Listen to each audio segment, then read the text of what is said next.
Bonjour à tous et bienvenue dans Journal de cinéma. Aujourd'hui carnet numéro 3 où je reviens sur les films que j'ai vus en décembre 2019.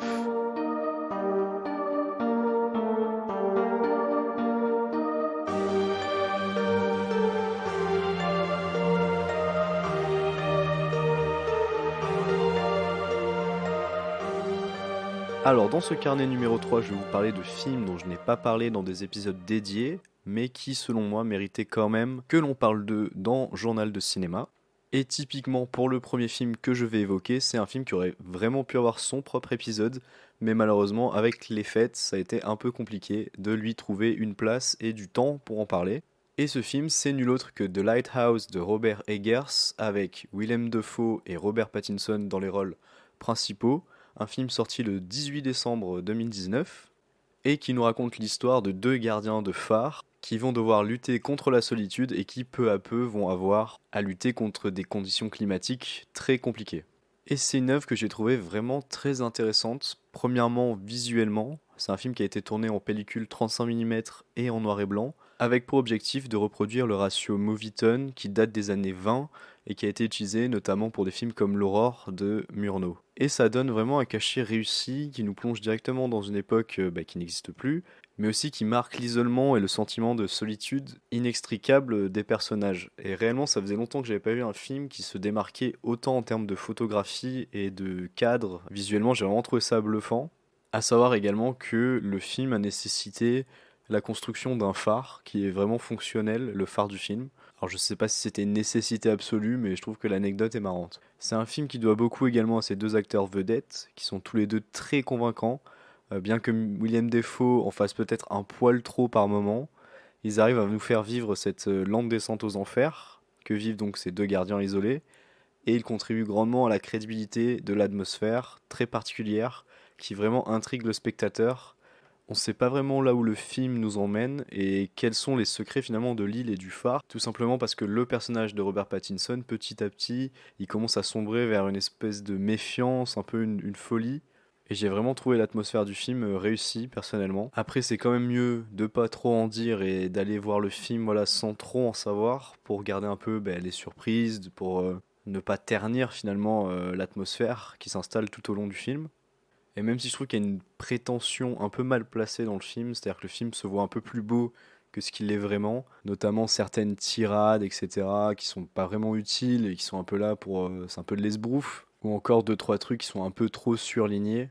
C'est un film que je recommande, parce que je pense que ça risque de ravir les gens qui cherchent un film à l'ambiance unique, et qui n'ont pas la phobie des phares. Et c'est marrant parce qu'en préparant cette émission, j'ai écouté Le Masque et la Plume qui a atomisé le film littéralement. Et en toute honnêteté, je les ai trouvés assez durs.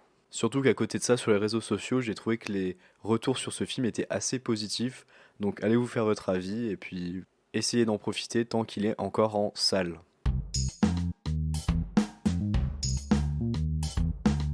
Et pour le deuxième film de la sélection, je vais encore vous parler de Robert Pattinson, cette fois avec le film Good Time des frères Safdie, donc avec Robert Pattinson, Ben Safdie ou encore Buddy Dures. Et c'est un film qui est sorti en 2017. L'histoire de Good Time, c'est celle de Connie, incarnée par Robert Pattinson, qui va vouloir faire sortir son frère de détention après un braquage qui a mal tourné. Et son frère Nick est donc quelqu'un qui a un retard mental, sans doute une forme assez lourde d'autisme, même si son diagnostic n'est jamais vraiment explicité. Et donc c'est un film qui a pour but de nous raconter à la fois la cavale de Connie et sa volonté de faire évader son frère. Alors j'ai vu Good Time parce qu'en premier lieu, Uncut James, le nouveau film des frères Safdie, sort bientôt et que ça a tout du film qui pourrait me plaire et que j'ai vraiment envie de le voir. Donc je voulais quand même me familiariser un peu avec le cinéma des frères Safdie et je n'avais vu aucun film des deux réalisateurs avant celui-ci. Et c'est un film que j'ai trouvé très réussi à pas mal de niveaux. Premièrement, c'est une œuvre qui a une ambiance assez hystérique dans le sens survolté des personnages qui se hurlent dessus, qui se battent, ou encore qui courent un peu en permanence, mais on a quand même des moments pour souffler. Et tout ça baigne dans une ambiance nocturne vraiment soignée, un New York modeste, peuplé un peu de marginaux. Et toute cette partie formelle, l'aspect formel du film, elle est vraiment très solide, que ce soit donc la photo, la mise en scène, la BO que j'ai adoré d'Oenotrix Point Never, et surtout le jeu de Robert Pattinson qui tient un peu le film tout seul, avec Ben Safdie, donc un des deux réalisateurs qui joue également le rôle du frère Nick. Et ces deux frères, c'est vraiment deux personnages très intéressants et donc parfaitement interprétés. Et on pourrait croire que c'est un simple film de cavale en fait, où Robert Pattinson n'a que pour but de faire évader son frère et donc il va vivre des péripéties, etc. en ce sens-là. Mais c'est surtout une œuvre qui m'a vraiment touché dans sa description des rapports fraternels, avec donc le personnage de Pattinson qui croit faire le bien pour son frère et qui pense qu'en restant avec lui, il va dépasser son handicap, mais qui finalement prend toutes les mauvaises décisions. Et la conclusion du film, je l'ai trouvé vraiment très belle, la dernière scène. Mention spéciale au morceau d'Iggy Pop. Et là, pareil, j'en révélerai pas plus, je dirai pas ce qui se passe à la fin. Mais j'ai trouvé que c'était une très belle conclusion au propos du film. Donc en résumé, très bonne performance de Robert Pattinson. Un film solide, avec une atmosphère très réussie. Et j'ai l'impression que Uncut James, ça va être un peu la même chose avec cette fois Adam Sandler qui a l'air de jouer un peu le rôle de sa vie et qui semble là aussi embarqué dans une histoire qui va le faire voyager un peu dans toute la ville, rencontrer toutes sortes de personnages hauts en couleur et dans une ambiance vraiment qui va à 200 à l'heure. Donc voilà, c'est pas un très grand film, mais c'est un film qui vaut le coup d'œil et qui m'a vraiment donné envie d'explorer l'œuvre des frères Safdie.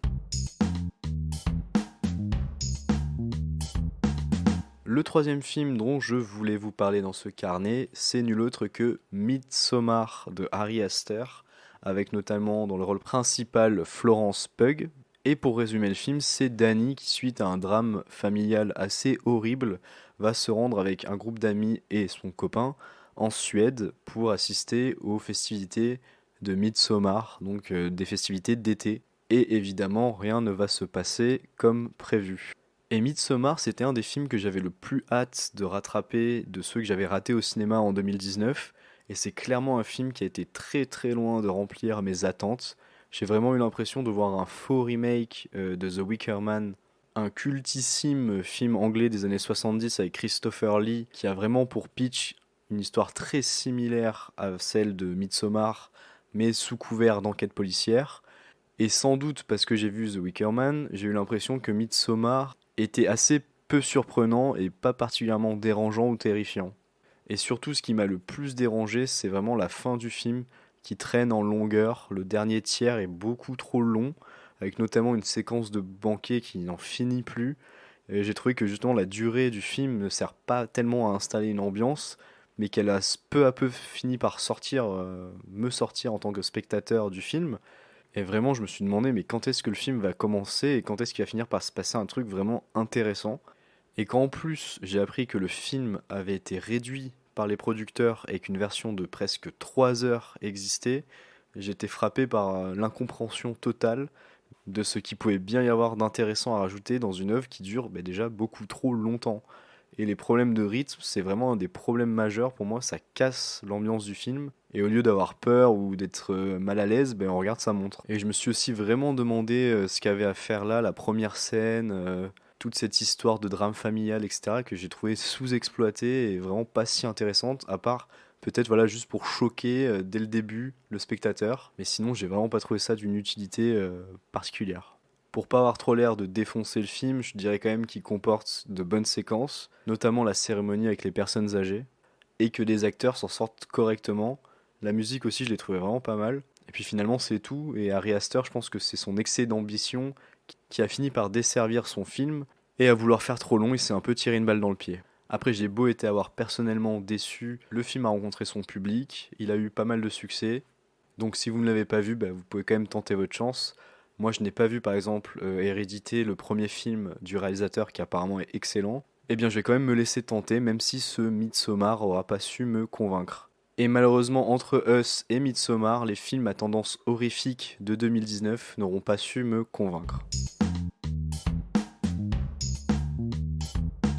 Et je vais vous parler maintenant d'un film qui lui aussi se veut à tendance horrifique, mais qui a quand même beaucoup moins d'ambition que Midsommar.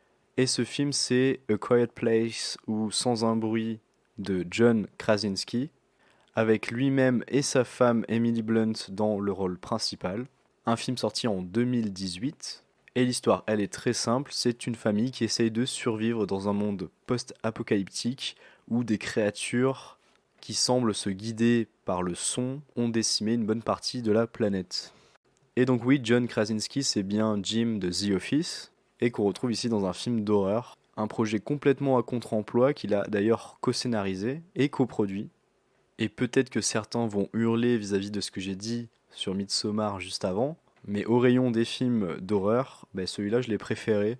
Je trouvais que c'est une série B sans grande prétention, mais qui est assez efficace. J'aime beaucoup le concept de la menace par le son, qui fait que le film est donc très très avare en dialogue. Et ça donne une ambiance, je trouve, assez réussie, très calme, presque tranquille. Finalement, on en oublie presque qu'il y a une menace. Sauf que non, au moindre son, c'est la panique. On voit les yeux, les visages des personnages qui changent totalement. Et je trouve que c'est une excellente idée pour un film d'horreur. Et que c'est plutôt bien mis en application. Après, justement, c'est un film qui a un peu les défauts de ses qualités. C'est-à-dire qu'il manque peut-être un peu d'ambition.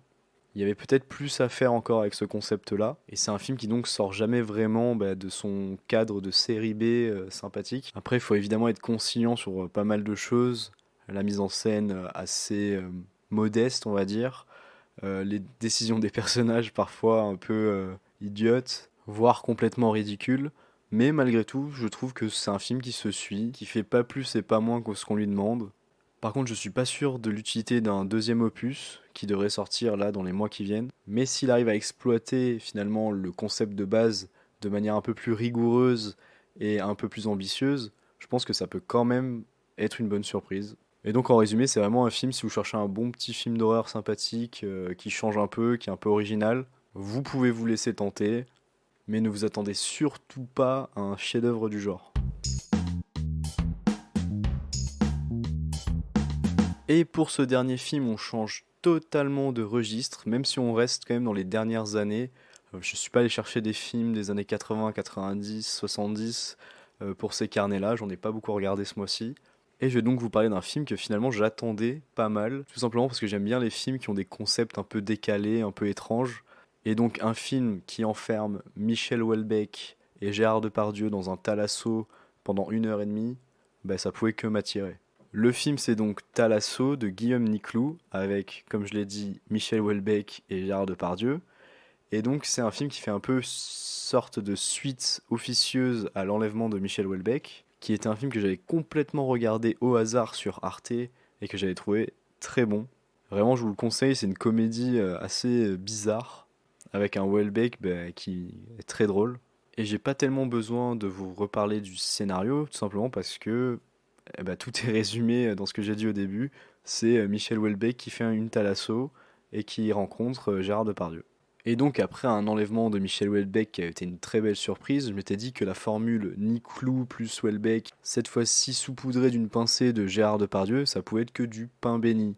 Et malheureusement, j'ai trouvé le résultat très en dessous du film précédent. Je trouve que Houellebecq est clairement un personnage assez étonnant et bizarrement assez intéressant à voir évoluer à l'écran, malgré ses marmonnages et cette impression qu'il en a rien à faire d'être là. Et si le début du film est quand même amusant avec Michel qui ronchonne et qui peste contre à peu près 100% des activités du lieu et le fait de ne pas pouvoir boire ou fumer, eh bien la seconde partie avec l'arrivée justement des personnages qu'on avait vus dans le précédent film, elle fait perdre pas mal de son intérêt au film. On a d'un coup l'impression en fait d'assister à un film de potes de luxe qui ne concerne plus du tout le spectateur. On avait un concept pour faire un court métrage sympa et au final on s'en tire avec un mauvais film. Et je trouve que c'était dommage parce que le casting il est très solide et il y a certaines répliques qui sont extrêmement drôles et on aurait pu en faire un film d'une qualité supérieure. J'ai trouvé que l'ensemble était finalement assez bâclé. L'intrigue, on s'en fout. Franchement, elle est inintéressante. La fin, n'en parlons même pas. Enfin, c'est juste, ils savaient pas comment finir leur film. Ils ont claqué des doigts et ils ont pondu un truc. Et c'est vraiment dommage parce que finalement, ça raconte rien. Alors qu'au début, c'était juste un sympathique film comique avec Michel Houellebecq et un duo qui finalement marche plutôt bien. Donc finalement, c'est tout à fait le film que ça avait l'air d'être, c'est-à-dire un film qui se repose juste sur son concept de départ et qui finit par devenir un film un peu nul dès le moment où il essaye vraiment de raconter quelque chose. Et en plus, ne vous attendez surtout pas à une mise en scène léchée, par exemple, parce que c'est zéro. La photographie aussi, hein, elle est sans intérêt. Après, c'est évidemment pas un film qui cherche à être esthétisant, mais bon, on aurait pu être en droit d'en attendre un petit peu mieux. Et puis voilà, et même Sylvester Stallone n'arrive pas à sauver ce film. Donc en résumé, sauf si vous êtes très très fan de Michel Houellebecq ou de Gérard Depardieu et que vous n'avez pas grand chose à faire, je vous invite quand même à passer votre tour sur ce Thalasso. Mais si vous ne l'avez jamais vu, jetez un coup d'œil à L'Enlèvement de Michel Houellebecq, qui est un film vraiment hautement sympathique. C'était tout pour ces carnets de décembre 2019. Je vous remercie de m'avoir écouté. Je vous invite à me suivre sur Twitter @journal de cinéma ou de vous abonner sur les plateformes d'écoute, sachant qu'en dehors de toutes les plateformes où le podcast était déjà disponible, il est maintenant également sur YouTube. De mon côté, je vous dis à la prochaine. Bye bye.